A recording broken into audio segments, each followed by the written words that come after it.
मैं आप लोगों के सामने बहुत पहले भी कहा था कि कोरोना जैसी बीमारी को देश में ले आने की जिम्मेदारी हमारे देश के प्रधानमंत्री जी की है। जब 31 जनवरी को पेशेंट मिला केरल में तो 20 अंतर्राष्ट्रीय एयरपोर्ट देश में हैं, उसको बंद कर देना चाहिए था।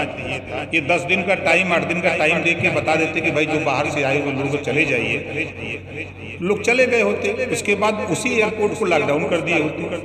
जो विभिन्न प्रदेशों में लोग जा कर के भारतीय मजदूर काम कर रहे हैं, उनको 8 दिन 10 दिन का टाइम दे दिए होते कि भाई आप लोग अपने अपने घर चले जाओ।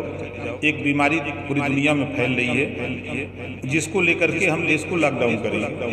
तो आज इतनी बड़ी दुर्गति हमारे श्रमिकों की नहीं हुई होती, मजदूरों की नहीं हुई होती, इतना तेजी से कोरोना नहीं फैलता। लेकिन ये डोनाल्ड ट्रंप के स्वागत में और विधायकों के खरीदने में, कांग्रेस की सरकार मध्य प्रदेश गिराने में ये लीन रहे, जिसका खामियाजा पूरा देश भुगत रहा है। राशन बांट रहे हैं। हमने तो देखा कि ये बेचारे शिक्षक जो प्राइवेट में पढ़ाते हैं वो रो रहे हैं कि हम लोगों को कुछ मिल ही नहीं रहा है। गांव में चले जाइए तो पता लगा कि कोटेदारों की हालत ये है कि वहाँ से 5 किलो आ रहा है तो यहाँ बांट रहा है 3 किलो। और तो और मज़े की बात है कि देश के प्रधानमंत्री जी ने वादा जो किया था वो सबको जिंदा खाली रखना चाहते हैं। नौजवान को रोजगार चाहिए, शिक्षा चाहिए, स्वास्थ्य चाहिए, उस पर उनका कोई बयान नहीं है। चीन भारत में घुस करके हमला करता, उस पर कोई बयान नहीं है। भारत की जीडीपी जमीन में चली गई, माइनस पॉइंट में है, उस पर कोई चर्चा नहीं है। खाली चर्चा है कि हम राशन दे रहे हैं, आप खाओ और जिंदा रहो। हम सरकार का समर्थन करते हैं, हम सेना के समर्थन में, हम बीजेपी के समर्थन में नहीं। हम सरकार सबकी होती है। सरकार बीजेपी खाली बीजेपी की नहीं है, सबकी सरकार के साथ हम लोग। बीजेपी भारतीय झूठ पार्टी है। इन्होंने वादा किया था 2014 के पहले कि सरहद पर एक मरेगा तो हम 10 मार के ले आएंगे। चीन तो मारा इनके सामने, पहले आए। पुलवामा घटना हुआ, राष्ट्रवाद के चक्कर में पहली बार देश में शहादत के नाम पर वोट मांगा गया। पहली बार कहाँ गया इनका लाल आंख दिखाने के लिए चीन को? कल तक तो कांग्रेस को दोषी मानते थे, अब तो ये सरकार में है। ये क्यों नहीं जवाब देते? 3 क्विंटल गाड़ी में लाद के RDX आ रहा है, आज तक गाड़ी का नंबर न गाड़ी मिली। कल तक तो बहुत चिल्लाते थे, विपक्ष में थे। आवाज सवाल विपक्ष से हो रहा है, ये विपक्ष का सवाल नहीं है। चाइना से पैसा लिया, चाइना एम्बेसी से जमीन देने के बदले। देखिए इन्होंने क्या किया? बैंक खोलने का, भारत में बैंक बंद किया। मोदी जी ने भाषण दिया था विदेश बिकने नहीं दूंगा। रेलवे बेच दिया, बैंक बेच दिया, LIC बेच दिया, 23 विभाग बेच दिया। उसी में हम एक बैंक बेच दिया और चीन को बैंक खोलने का लाइसेंस देंगे। बंबई में चीन के बैंक खुलना शुरू हो गया। चीन को इन्होंने दिया 1200 करोड़ का सुरंग बनाने का, जो है ये रेलवे का मेट्रो का सुरंग बनाने का 1200 दिया। उसके बाद इन्होंने 1112 करोड़ रुपए का ठेका टेंडर चीन को ही दिया रेलवे लाइन ट्रैक बिछाने के लिए। ये क्या कर रहे हैं? हम इनसे पूछते हैं कि ये क्या कर रहे हैं? ये सरकार में है, पूरे देश के उपभोक्ता बाजार पे चीन का भी बना हुआ माल बिक रहा है, लाइसेंस है, आप निरस्त क्यों नहीं करते? आप दोष दे रहे हो कि नेहरू का, नेहरू ने मान लीजिए गलती कर, हम मान लेते थोड़ी देर की गलती होगी। आप क्या कर रहे हो? खाली दोष दे रहे हो। किसी को बुखार हो गया तो बैठ के चिल्लाए बुखार आया, बुखार आया, बुखार आया। आप में हिम्मत हो तो बंद करो, लाइसेंस निरस्त करो, करोड़ों नौजवानों को रोजगार मिलेगा। ये रोजगार की बात नहीं करते, खाली राशन की बात करते हैं। आत्मनिर्भर इन्होंने कहा कि हम जब सत्ता में नहीं थे तो इन्होंने कहा कि हम सोने की चिड़िया बनाएंगे। जब सरकार में आ गए तो इन्होंने कहा कि विश्व गुरु बनाएंगे। न सोने की चिड़िया बना पाए, न विश्व गुरु बना पाए। अब आत्मनिर्भर, ये चुनाव लड़ेंगे, देश की जनता अपने भरोसे पर जिए। ये न रोजगार दे सकते हैं, न स्वास्थ्य दे सकते हैं, न शिक्षा दे सकते हैं, ये कुछ नहीं दे सकते। अब देश की जनता अपने भरोसे जिए, यही आत्मनिर्भर है ना। रोजगार भी दिया गया। किसको दिया बता दिए? रोजगार, मनरेगा।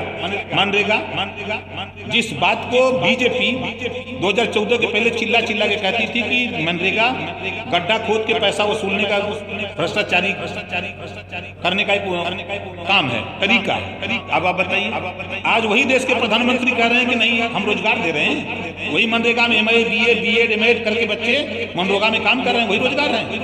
जो सदियों से, आज के लगभग 5000 वर्ष पहले जिस काम को ये गिना रहे हैं, 5000 वर्ष पहले जब इस देश में जाति बनी, उस समय जाति के आधार पर उनको काम दिया गया, वही तो गिना रहे हैं। लोहार को इन्होंने बता दिया कि हम रुखान वसूला आरी दे रहे हैं, श्रम विकास योजना, गड़रिया को भेड़ दे रहे हैं जिलाने के लिए, नाई को चूड़ा और कैंची दे रहे हैं। यही इनका है आत्मनिर्भर रोजगार का। बिहार में कुछ महीने बाद चुनाव होने वाले हैं, लगभग जाति का लगभग 2.5 से 3% वोट है वहाँ पे। तो ऐसे में आपकी पार्टी का क्या स्टैंड है, किसी के साथ है या फिर? बीजेपी को हराने के लिए जो पार्टी आएगी हम उसके साथ खड़े होंगे, उसी के साथ मिलकर चुनाव लड़ेंगे। पार्टी रहे तो क्या बीजेपी के देखिए, फिर मैं कह रहा हूँ, बीजेपी दुनिया में अगर झूठ बोलने वाली कोई पार्टी है तो उसका नाम भारतीय जनता पार्टी है। अब उसका नाम भारतीय झूठ पार्टी रखें, सवाल नहीं उठता। देखिए, जब बिल्ली गर्म दूध पीते समय जल जाती है ना, तो माठा फूक फूक के पीती है। चाइनीज ऐप्स वगैरह बंद हो रहे हैं, और कहाँ बंद हो रहे हैं? लगातार भारत सरकार ने 59 ऐप्स का 59 जो बंद किया है, आप उसको उठा के देखिए, उन 59 पे जांच भी है, वो दोषी पाए गए लोग, वही बंद हुआ है। जो असली बंद होना चाहिए, जो मोदी के कस्टडी में, उसको बंद करें। पेटीएम क्यों नहीं बंद होता है? चीन के जितने उपभोक्ता बाजार में माल बिक रहा है, इसका लाइसेंस क्यों नहीं बंद होता है? इसको क्यों नहीं बंद करते हैं? ये खाली गुमराह करते हैं, एक न एक सब गुफा छोड़ते रहते हैं। जैसे कोरोना जब आया, 21 दिन का टाइम मांगा था ना देश से कि 21 दिन का टाइम दीजिए। 18 दिन में महाभारत जीता गया था, हम 21 दिन में कोरोना जीत लेंगे।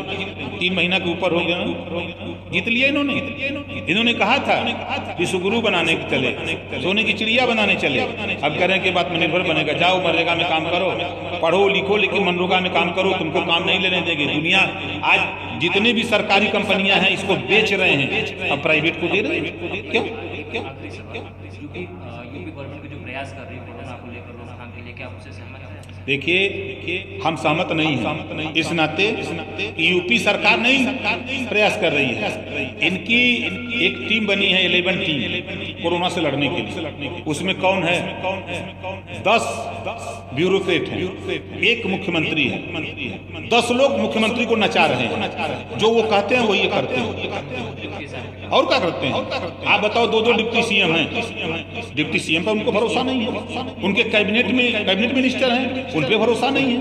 उनको ब्यूरोक्रेट पे भरोसा है, 10 लोगों को रखा है, वो जो कहते हैं वही हो रहा है। जाके देखिए, 95 विभागों में भ्रष्टाचार चरम पे है। लूट, हत्या, डकैती, छिनैती, बलात्कार, कोई दिन बता दीजिए जहां ना हो। थाने में बहुत बोलते हैं, आज थाने की स्थिति ये हो गई है कि 10,000 20,000 रुपया दीजिए तो FIR नहीं देंगे तो नहीं देंगे। पहले हाई स्कूल और रिजल्ट आया है, पहले सालों में पूर्वांचल का दबदबा होता था, लेकिन इस बार गिने चुने छात्र ही पूर्वांचल के आए हैं। क्या ऐसा है ना कि सरकार का ध्यान शिक्षा की तरफ नहीं, सरकार का ध्यान बेरोजगारी पैदा करने पर। जब तक शिक्षा पे ध्यान सरकार नहीं देगी, इसका ध्यान, इस सरकार का ध्यान मंदिर बनाने में है, इस सरकार का ध्यान आपके अयोध्या में, इलाहाबाद में कुंभ लगाने का, इस सरकार का ध्यान कांवड़ यात्रा पे लगाने का है। भारतीय मजदूर आ रहे थे तो एक भी कहीं नहीं लगा कि गिलास पानी थमा दे बीजेपी। अभी कांवड़ यात्रा शुरू होगी ना, तब देखिएगा, दिखाऊंगा मैं, फिर इनका कैंप लग जाएगा, पानी पिलाएंगे, गांजा पिलाएंगे, दारू पिलाएंगे। बिल्कुल, ये धार्मिक भावना भड़का करके वोट लेने की कवायद। आप बताओ, देश कोरोना से लड़ रहा है, ये वर्चुअल रैली कर रहे हैं, कहां से रुपया आया? वर्चुअल रैली करने कहाँ से रुपया आया इनका? 144 करोड़ लगा, 72,000 एलईडी लगी थी, 144 करोड़ रुपया लगा है। ये रुपया देश का रुपया लूट रही है, लूट करके कर रहे हैं। और तो 68,607 करोड़ रुपया गुजराती कर्जा माफ हो गया। किसने किया? गुजराती प्रधानमंत्री ने किया। देश के जो प्रधानमंत्री गुजरात के हैं उन्होंने किया। देश का रुपया लेके भागने वाले बैंकों से कौन लोग हैं? गुजराती हैं। देश के कारपोरेट घराने में कौन इस समय आगे है? गुजराती हैं।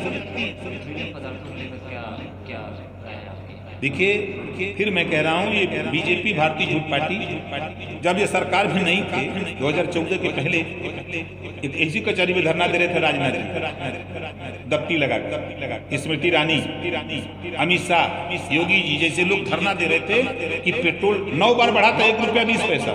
धरना दे रहे थे महंगाई बढ़ेगी, नौजवान परेशान होगा, बेरोजगारी बढ़ेगी, किसान परेशान होगा, पूरा देश परेशान होगा। ऐसी सरकार को पेट्रोल की बड़ी कीमत वापस लेना चाहिए। आज तो ये 19 दिन में 10 रुपया बढ़ा दिए, 19 दिन में बढ़ा था, 19 दिन में 10 रुपया बढ़ा दिया। 73 साल में पहली बार डीजल से महंगा पेट्रोल से महंगा डीजल बिका, पहली बार। और आज इनको नहीं दिखाई दे रहा है। भारत से पेट्रोल खरीद करके बांग्लादेश 51 रुपया लीटर बेच रहा है। भारत से पेट्रोल खरीद के बांग्लादेश 51 रुपया लीटर बेच रहा है। आज भारत में कच्चा तेल जो वहाँ रेट गिर गया है, भारत में रिफाइन होने के बाद, टैक्स लगने के बाद, जीएसटी के बाद 18 रुपया 45 पैसा पड़ रहा है। एक बार रामदेव बाबा जी भाषण दे रहे थे बीपी चैनल पर, हमने देखा है वीडियोस को। वहाँ प्रधानमंत्री जी बैठे थे, कई बड़े बड़े नेता बैठे थे। वो कह रहे थे कि 1 पैसा टैक्स नहीं लगेगा, पेट्रोल डीजल हम 30-35 रुपया बेचवा देंगे, आप वोट खाली दे दो। आज पता नहीं डेढ़ महीना बाबा कहाँ चला गया। तस्करी है, तस्कर करता है ये, तस्कर के आरोप में इसके खिलाफ मुकदमा है, लेकिन मोदी जी बचा रहे हैं। ये बीजेपी ऐसी मशीन वाशिंग मशीन हो गई है कि जितने भ्रष्टाचारी, दुराचारी, व्यभिचारी इधर से जाते हैं उस मशीन में हिलते हैं तो उधर निकल के एकदम फ्रेश हो जाते हैं। ये है बीजेपी। सैकड़ों उदाहरण हैं। आज अगर दम हो बीजेपी के पास तो उनको भेजे जेल। राजा को पता नहीं मुसहर बन बांट लिया, कोरोना की दवाई बना दिया पतंजलि ने। आप ही लोगों के चैनल पे चल भी गया। क्यों चला? क्यों बयान दिया? टीवी पे आके बयान दिया है। ऐसा नहीं कहीं किसी कमरे में बयान दिया है, टीवी पे आके बयान दिया है, तब आप लोगों ने चलाया। क्यों पैर पीछे खींचा? जब जनता सवाल करने लगी कि कहाँ टेस्ट हुआ, तब भागने लगे। संरक्षण है, प्रधानमंत्री जी का उनसे संरक्षण है। 1202 करोड़ रुपया उनका भी कर्जा माफ है। योगी महात्मा जो बाबा रामदेव बनते हैं, इनको हम तस्कर, चंदन तस्कर रामदेव, ये मोदी जी के पार्टनर आधे का समझौता है कि 1200 करोड़ का माफ करेंगे तो 600 करोड़ हमारी पार्टी में दे देना और तुम लेके चले जाओ। पीएम केयर फंड क्या बता रहा है? जब सरकारी आपदा राहत कोष है तो फिर नया पीएम केयर फंड बनाने की आवश्यकता लूटने का है ना? कहाँ से रुपया आया बिहार में, मध्य प्रदेश में खरीदने के लिए? विधायक खरीदने के रुपया कहाँ आया? राजस्थान में विधायक अभी राज्यसभा चुनाव में 25 करोड़ बोली, कहाँ से रुपया आ रहा है? कौन फैक्ट्री लगी है बीजेपी की? बुनियादी मुद्दों के लेकर आगे रणनीति आपकी क्या है? देखिए भैया, हमारी रणनीति साफ है। हम भागीदारी संकल्प मोर्चा बनाए हैं। हमारे निशाने पर पहला चुनाव बिहार में होगा। बिहार से इस भारतीय झूठ पार्टी की विदाई करनी है, वहां से उनको विदाई करेंगे। उसके बाद बंगाल विदाई करेंगे, फिर यूपी में। हम भागीदारी संकल्प मोर्चा में जो भी लोग आना चाहें, समान विचारधारा के लोग, सबका स्वागत।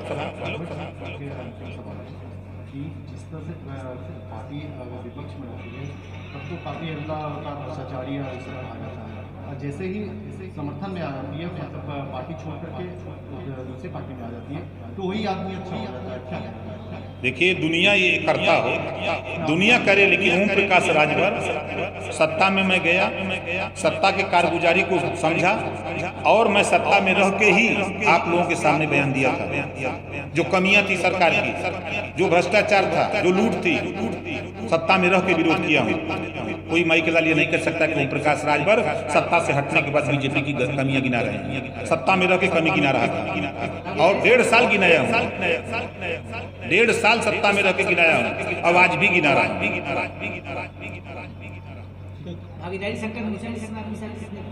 8 लोग हैं, बाबू सिंह कुशवाहा, कृष्णा पटेल, अनिल चौहान, बाबू रामपाल, प्रेमचंद प्रजापति, रामधनी बीन, रामकरण कश्यप, ये 8 लोग हम लोग हैं। 403 सीटों पर लड़ेंगे, उत्तर प्रदेश में सरकार बनाएंगे।